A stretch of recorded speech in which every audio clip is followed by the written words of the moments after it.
Jeste li ikada oštetili imbus vijak dok ste ga zatezali ili otpuštali s fleksibilnog vratila? Ovaj video će objasniti zašto. Vidite, u Europi koristimo metrički sustav. Kažem to iako još uvijek naručujemo pintu piva, ali to je druga tema.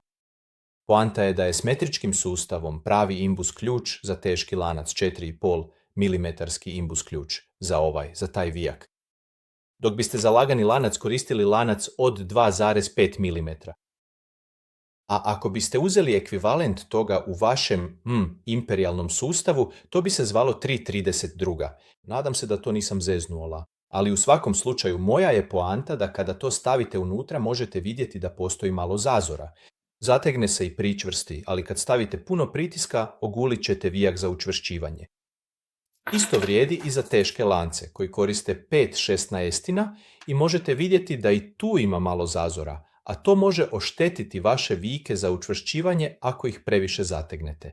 Najbolje što možete učiniti jest zatražiti u lokalnoj trgovini metrički imbus ključ, kako ne biste oštetili vijke prilikom rada s njim.